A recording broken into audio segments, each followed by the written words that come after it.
인터뷰. 모두를 위한 모두를 향한 모두의 궁금증 흑 인터뷰.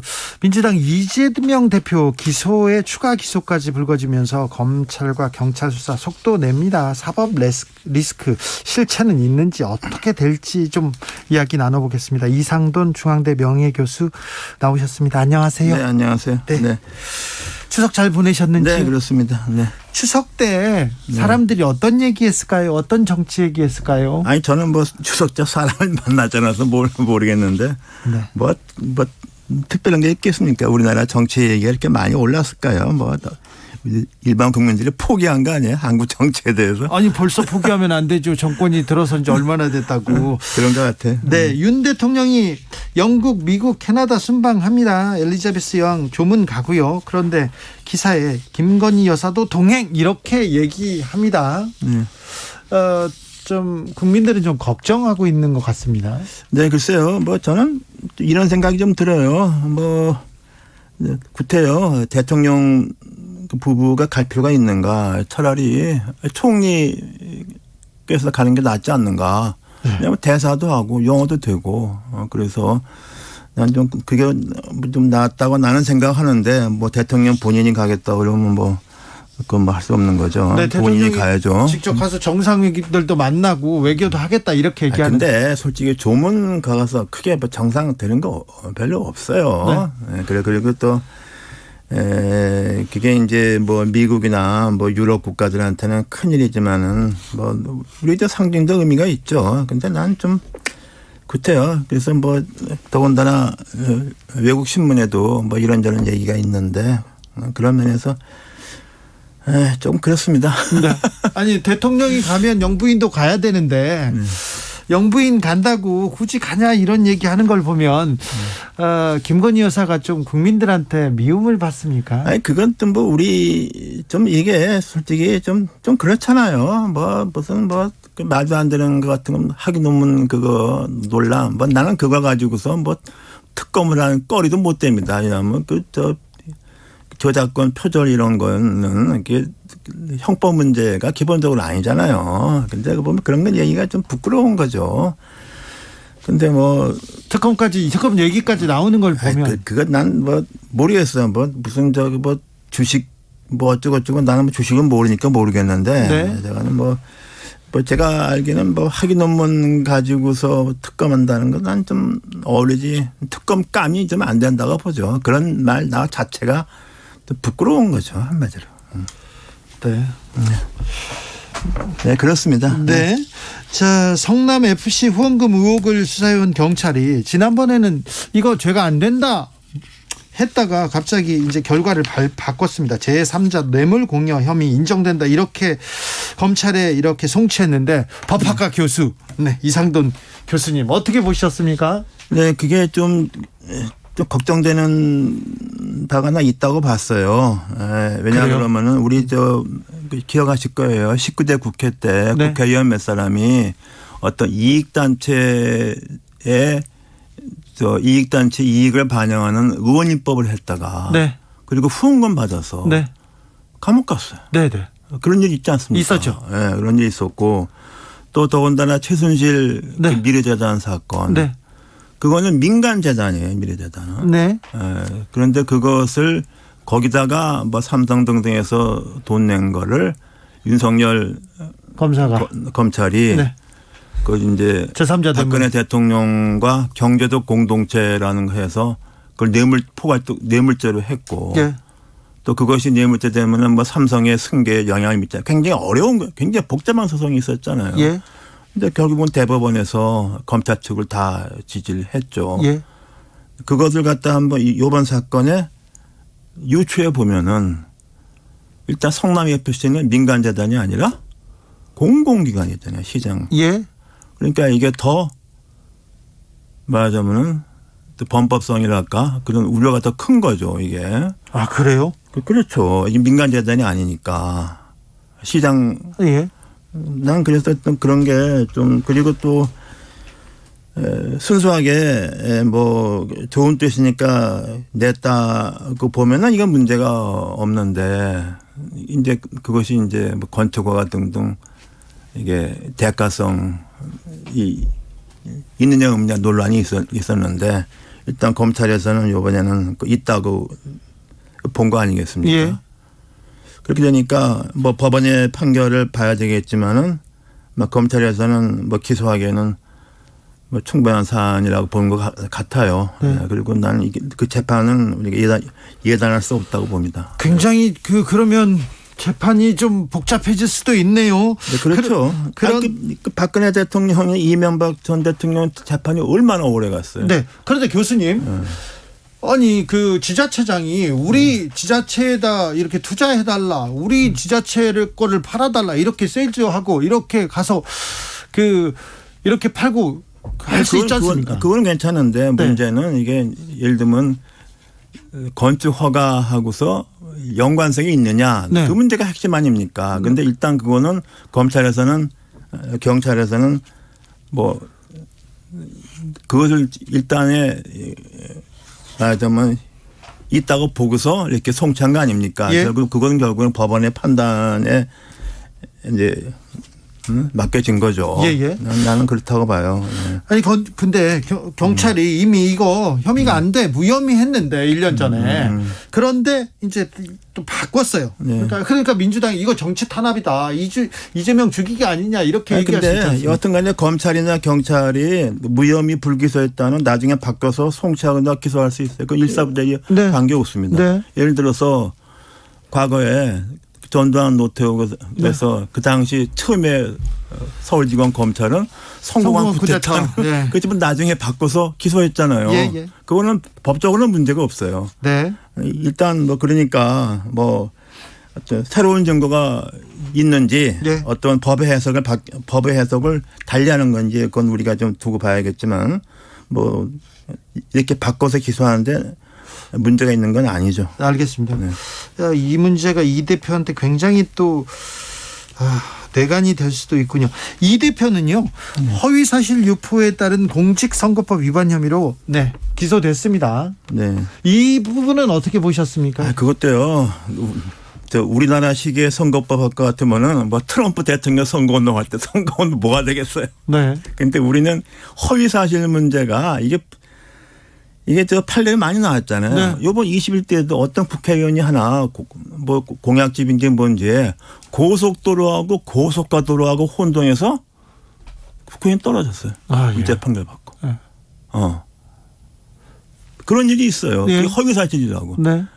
그래서 제가 좀 농담 삼아 할 것 같으면은 뭐 자기가 대한민국을 구하겠다고 그냥 황당한 허위사실을 하면 아무 문제가 없는데 네. 내가 우리 지역구에 있는 초등학교에 실판에 100개 들여왔다고 공약집에 썼는데 예. 세어보니까 88밖에 할 게 없다. 선거법 위반이네요. 선거법 위반이 되는 거예요. 예. 그리고 지난번에 이제 이재명 의원의 형님 사건에 있어서 1심은 무죄를 냈잖아요. 그 당시 1심 판결은 난 상당히 1심이 좀 납득할 만이 있다고 봐요. 왜냐하면 토론 중에 나온 얘기를 가지고서 이렇게 문제 삼을 수 없다고 그랬지 않습니까? 네. 또 그 당시는 또 그 사안 자체가 이렇게 확정되지 않았잖아요. 형님 문제가. 네네. 그래서 이제 1심에 무죄가 나왔는데 2심에 가서 유죄로 바뀌었고 뭐 대법원에 가서 또 이례적으로 사실심에서는 유죄가 나왔는데 그 대법원에서 무죄를 했죠. 근데 이제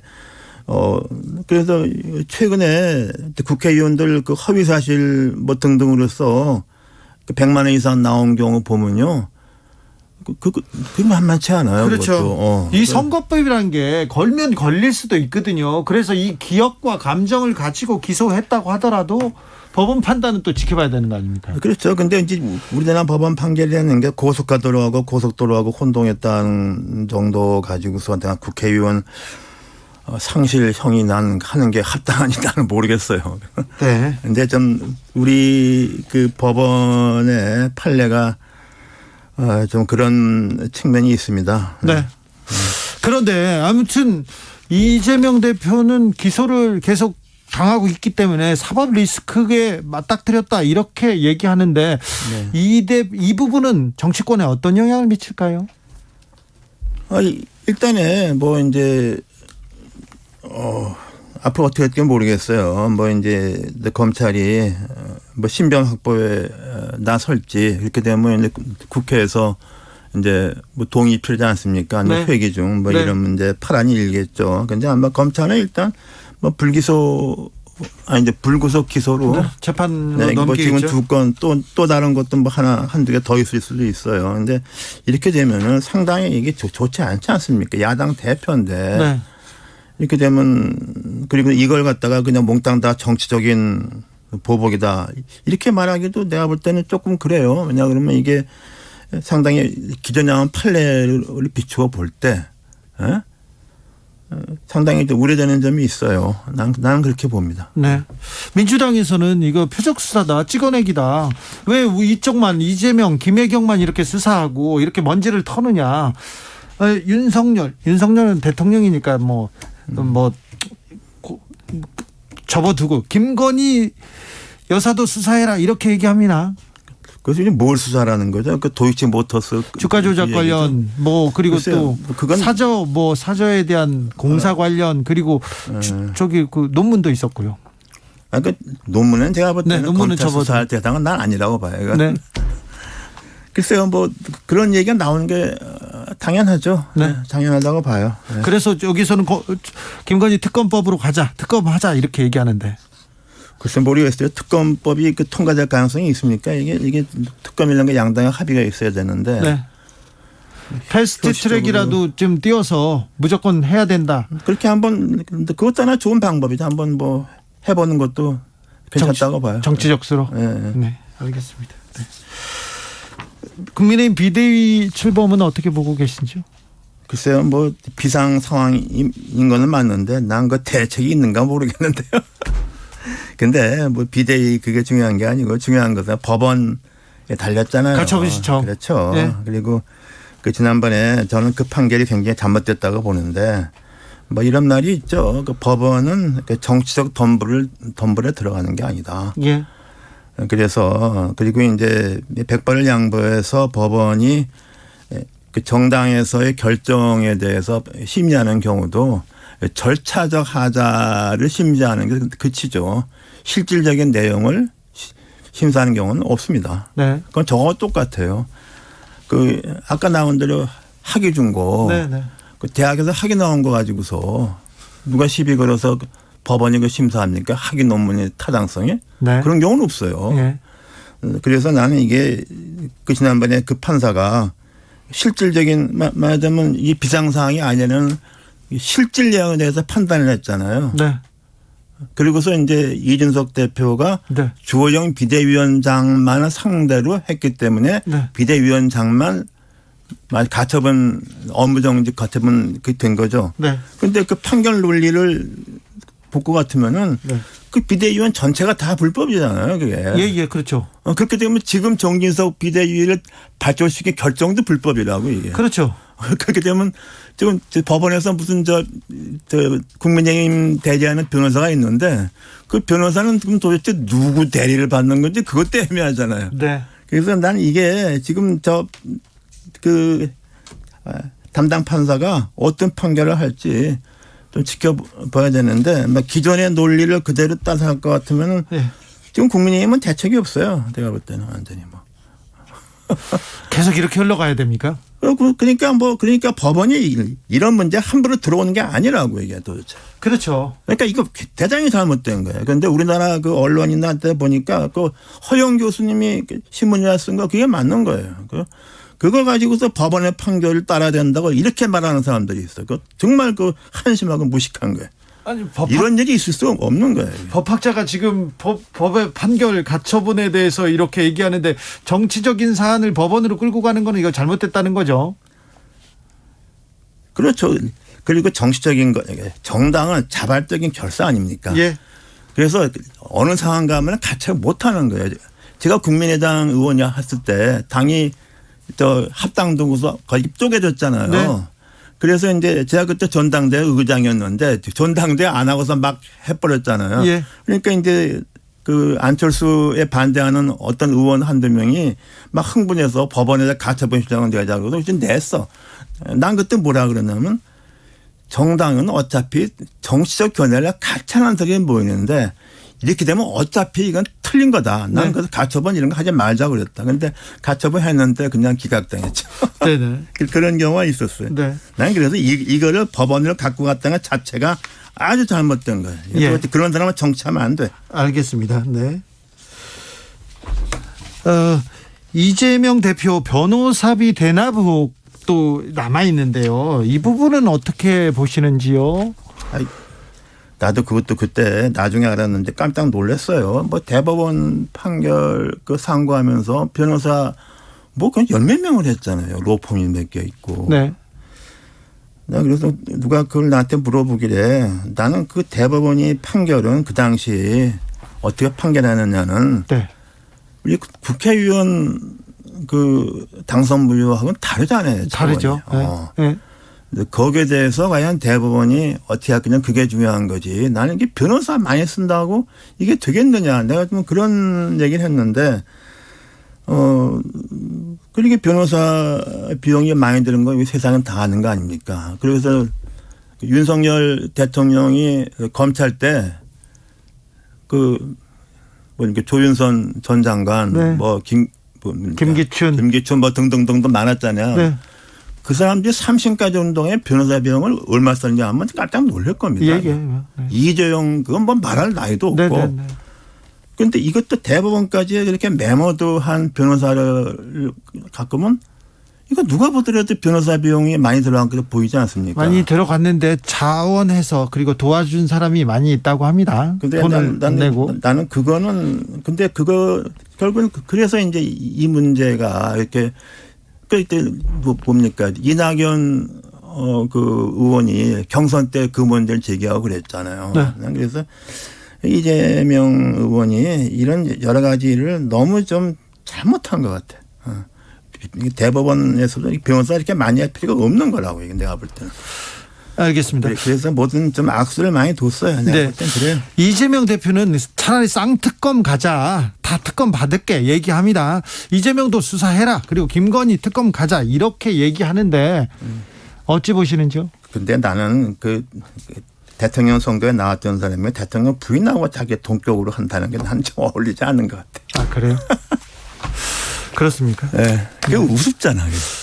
자, 그런데 정치 이렇게 아까 국민의힘 이거 어떻게 될지 모르겠다. 이렇게 가고 혼란입니다. 그리고 윤석열 대통령실도 좀 혼란이고 이 정치가 어느 정도 정리해야 될 거 아닙니까? 갈등을 좀 끝내야 될 거 아닙니까? 내가 보기엔 우리나라 정치가 뭐 파국을 향해서 가는 것 같은데. 지금요? 네. 더 나빠지고 있습니까? 그러니까 난 이제 우리나라가 그 정치 발전을 위해서는 좀 이런 파국이 한번 와야 되는 거 아닌가 싶어. 미봉책으로서는 한국 정치가 나아질 가능성이 나는 없다고 봐요. 정치가 파국으로 달려갑니까? 네, 파국을 좀 거쳐서 새로 태어나야지. 그렇습니까? 네, 난 그렇게 봅니다. 미봉책으로 해서 절대로 좋아지지 않아요. 아이고, 지금도 혼란인데 더 혼란을 쳐다봐야 됩니까? 그러니까 좀 보다 나은 뭐 과정을 위해서는 뭐 불가피한 뭐 지나가는 과정일 수 있어요. 난 그렇게 생각합니다. 그렇습니까? 네. 지금 돌아가는 거 보면 뭐 저기 없잖아. 나아질 기미가 없어요. 없어. 네, 맞아요. 그렇습니다. 정치에서 희망을 찾을 수가 없어요. 좀 나아질 기미가 안 보여요. 그러니까 좀 이렇게 큰 파국을 거쳐서 좀 다시 한번 좋아질 기회가 있겠죠. 아니 근데 국민들이 피해를 고스란히 보니까 그렇다고 해서 그럼 어떻게 하겠다는 거야? 이렇게 돼 있는 거. 아니 그 정부 대통령과 정부 여당이 지금 1차적 책임 아닙니까? 그럼 어떻게 하라는 말이야? 아니 그러니까 어떻게 좀 해주세요. 어떻게 좀 해달라고 하세요. 그래서 나는 뭐 잘 모르겠어요. 뭐 지금 별로 대한 마음에 드는 그 정파가 없기 때문에 네. 기대할 게 없습니다. 지금은요. 네. 네. 여기까지 듣겠습니다. 이상돈 중앙대 명예교수였습니다. 네. 감사합니다. 네. 가슴